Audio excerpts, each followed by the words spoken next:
When they made their debut today in history in the year 2000, The Sims were a breed of game character the world had never seen before. Rather than being mere avatars for players to enjoy on-screen adventures, they lived full lives of their own, with jobs, hobbies, relationships, even their own language. Because this was the day The Sims first said, "Vina Fredische, let's play," and the world said, "Whipna Chobadog. This is cool." So according to Joe Nichols, who is the vice president and general manager of Maxis, which is the game company that published The Sims, what he said about The Sims was that it stands out because it's got soul and also because it's got humour. Of which more later. But let's just first of all explain what Maxis was. They started with Sim City, when Will Wright, who was then 22 years old, was making a war game for Commodore 64 called Raid on Bungling Bay, which is an absolutely kind of staple genre piece. You're flying a helicopter over a land and you're dropping bombs. It was published by a software house called Broderbund. He realised when he was making it, he was having as much fun designing the worlds for his combat game to happen in as the gamers were at the end result playing the eventual combat game. That kind of gameplay that's open and design-led, like playing with a doll's house or Lego or a train set, bring that into gaming so it's not about shooting things. And he pitched the idea to Broderbund, who didn't want it. And that's how he ended up co-founding his own company, which became Maxis, specifically to publish SimCity. Yeah, and it was hugely successful. You know, there were many sequels, and it established that there was a market for a kind of open-ended game that didn't have an obvious win-lose structure, and that was quite complex. And the theories that underpinned The Sims came from a book by the design theorist Christopher Alexander. He'd written a book in 1977 called A Pattern Language, which is basically like a manifesto of functional design principles, and it's supposed to empower communities to create their own surroundings. Well, this is the thing, because Will Wright's first idea was that he'd make this almost architectural game where you're trying to build a great house, and the Sims themselves, the characters that lived in these houses, were a bit of an afterthought. That he thought, well, you know, after you've built a really great house and you've decorated it with all your fridges and furniture and stuff that may bring some level of happiness, it would be cool to have a character that comes in and says, yes, this is a great house, or no, this isn't a great house. You know, some sort of almost like an architectural critic come to life in your game. But then he was like, actually, as soon as he'd built them into it, they became the interesting part of it. Because for anyone who hasn't played it, basically you start out with this account balance of 20,000 simoleons, which is the in-game currency, and your mission is to then do with that as you want. You're basically trying to control a character or a family through their everyday lives.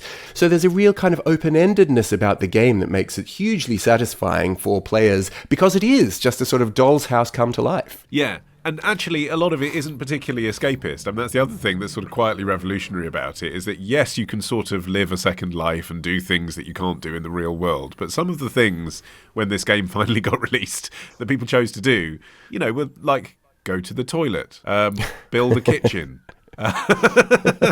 mow the lawn, go to work. And it showed that just it's escapism to live in someone else's shoes for a bit, even if what you're doing is possibly less exciting than your real life. That's the point. It's almost like crafting or crochet or something, isn't it? It's a thing you're doing with your hands whilst your mind wanders, and you get to have this very focused play in a way that also lets you not focus on all the things in your life. Yeah, I mean, in 1997, Maxis had been acquired by EA, and they were skeptical for that very reason. They were like, you know, some of this gameplay is quite mundane. They were targeting a very strongly male young demographic. They thought, well, boys might enjoy running a fake city, but would they want to run a fake house? But, you know, the game was already in development by that time, and Will Wright had acquired a lot of goodwill from the SimCity games. And 8 million in sales. Yeah. That's the thing. He sold 8 million copies of SimCity, so he could do whatever the hell he liked. Yeah, I don't think many game developers would have this much latitude from EA, but the wider public then got their first glimpse of the game at the 1999 Electronic Entertainment Expo, E3, and Patrick J. Barrett III, who was one of the developers working on the game, later recalled to the New Yorker that EA, still skeptical, had stuck them in kind of a remote corner of the expo. They weren't getting a lot of traffic, but they had 3 clips of pre-prepared scenes to show, and it was a wedding scene that ultimately got the visitors paying attention, because the actions of the primary Sims in each clip had been preset. They're kind of moving along a rail of preordained actions. But the wedding guests, there were too many of them to make up a predefined path for all of them. So they were kind of having a free-for-all in the background of this wedding. And, as tends to happen at weddings, two guests hit it off especially well. Oh, did they woohoo? They hadn't invented the woohoo bed yet, but a good reference, Ollie. They had a passionate clinch, and they were women. Right, yeah. As you can imagine, you imagine the dorky guys walking backwards and forwards. So this scene drew them in like flies to honey. Barrett said, actually, the interesting part is that after a lot of back and forth, the team had decided to exclude the possibility of same-sex romance. They thought it was a bit too controversial.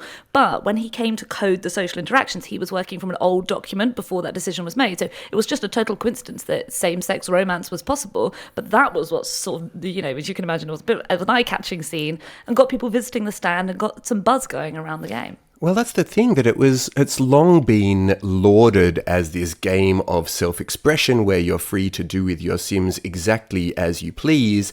In The Sims 3, gay Sims could marry, which was a feature that was added years before same-sex marriage legislation passed anywhere in the US. And then in 2016, Maxis and EA expanded gender limitations, letting players just really create characters that didn't have any fixed gender. And okay, but hold on a minute. I mean, it's worth just saying the characters, A, don't have any genitals, and B, by the vast majority of gameplay, play a very vanilla life, right? The whole thing is actually set up that you get married, have kids, 2.4 children, 2 cars, go to work, build a house. The aspirations of most characters is a sort of a game of life journey that's absolutely boilerplate, standard, conservative kind of thing. Well, what's interesting is that other things aren't prohibited. That's the point, isn't it?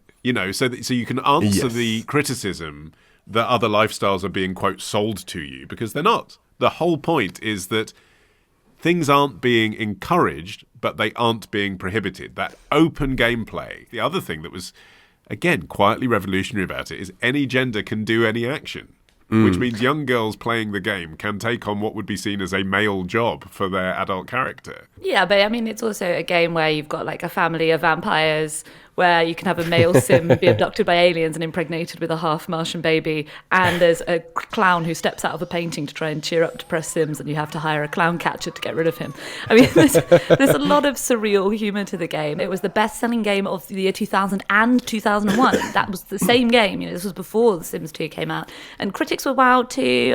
GameSpot's Andrew Park gave it a 9.1 out of 10 in a review which highlighted things that we've touched on already, the level of detail, the kind of surreal humour, and also he praised the music. And I have to say, the music is one of the outstanding features of The Sims. It's like a lounge jazz soundtrack. It's inspired. I stuck on the albums on Spotify while I was researching this. And although obviously you get the instant nostalgia if you've played it, when you really listen, it's striking how much it doesn't sound like video game music. It's music of real life suburbia. And I think that in itself is a little extra bit of humour, is that you're listening to like these kind of bossa nova pastiches that sound like they would be being played in a kind of nuclear family 1960s living room. It's brilliant. And another way that the game was ahead of the curve was that it was releasing its own expansion packs, which weren't new at the time. Diablo and Age of Empires sold them as well. But The Sims really did take it to another level. Instead of just 1 or 2 expansions, the first Sims game had 7 new released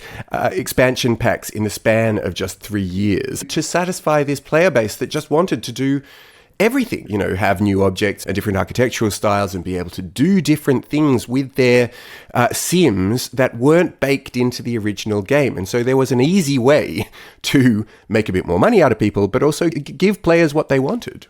Well, and also to give them some things they didn't want, but that might be challenging to play. So one of the Pets expansion packs that was released for The Sims 2 came with a guinea pig that, if it wasn't looked after, would infiltrate the entire family with a virus and then die. But some of those expansion packs became the most popular expansion packs ever sold in gaming. One of them managed to sell to 50% of the owners of the original game. I mean, I had the Sims Deluxe, which was the Sims plus the Living It Up expansion pack. It was called Living Large in the US. It doesn't surprise me, Rebecca. That's what I think of you, Rebecca. Living Large Messina. I remember my friend had all the expansion. It felt like she had all the expansion packs, and I still remember the vicious surge of jealousy I felt when she was playing Sims on holiday while I watched, and her Sims were checking into a ski resort. It was extremely exciting.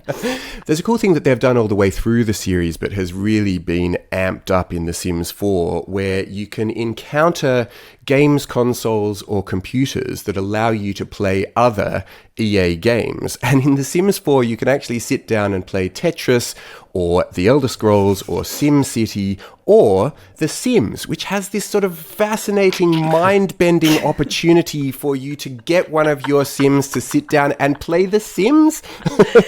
Simception. Yeah, exactly.